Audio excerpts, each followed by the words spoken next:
Përshëndetje dhe sot po përgatisim një sheqerpare tepër të mjaftueshme. Provoni recetën. Fillojmë. Fillimisht në një enë hedhim 3 vezë të plota. Te vezët shtojmë 100 gram sheqer ose një gotë të çajit. Vazhdojmë i përzim derisa sheqeri të fillojë pak të tretet. Pastaj shtojmë arra, 100 gram arra të bluara. Po ashtu shtojmë një paku pluhur për pjekje dhe një paku me sheqer vanilje.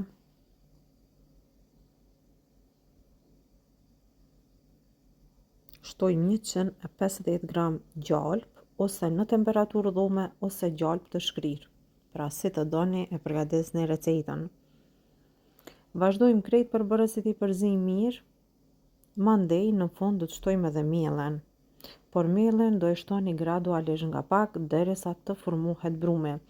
Në total për këtë recetë mu deshton 450 gram miell. Pra mielin po e shtoj gradualisht nga pak, pra që mos na bëhet edhe shumë i fortë brumi, të jetë një brum mesatar. Pasi brumin e kena formu edhe tash e provojmë, pra formohen edhe kuleçt, veç edhe pak miell. Vazhdojmë pastaj e punojmë brumin pak në masën e punës edhe i ndajmë pra pjesë duke formu kuleç të vegjël. Tash po vazhdojmë pak po e punojmë kështu në tavolinën e punës e mandej do ta ndajmë në pjesë të barabarta.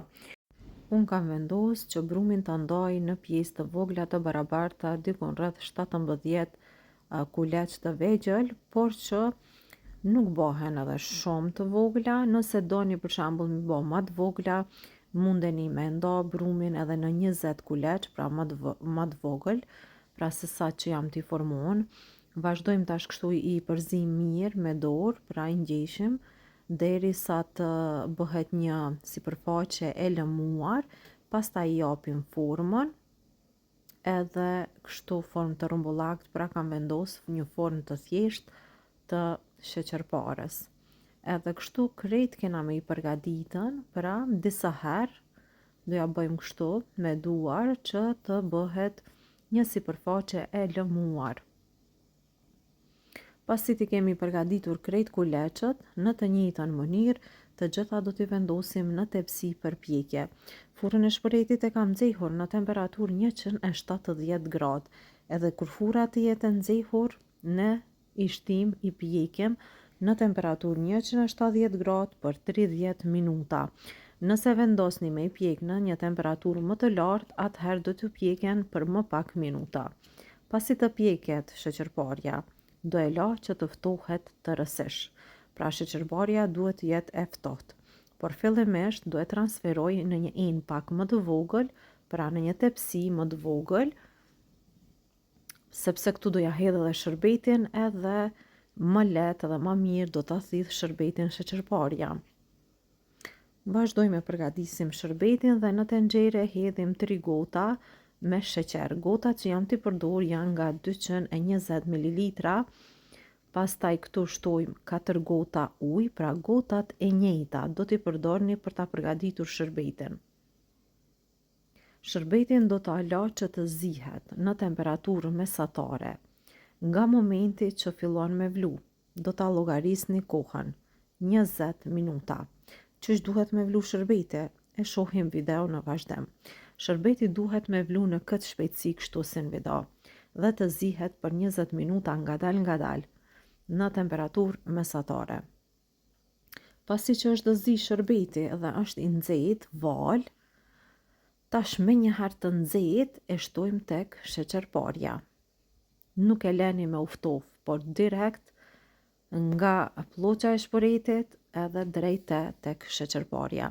Kështu sheqerparja do ta thith shumë shpejt, pra shërbetin, pastaj do ta mbuloni edhe do ta leni në temperaturë dhome fillimisht, pastaj në frigorifer derisa të ftohet të rësisht.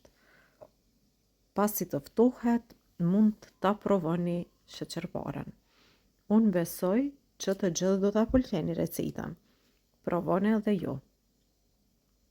Tash do t'i shtojmë pak nga shërbeti, edhe mbi mund t'i hedhni kokos, ose fëstëk, ose arra, si të doni ju. Po mundet edhe ashtu, pa asgjë, varet krejt çka juve ju gjendet në shtëpi. Dhe kështu pra, sheqerparja është gati. Unë tash do t'a provoj, edhe do t'a shohim se si është bërë kjo recetë.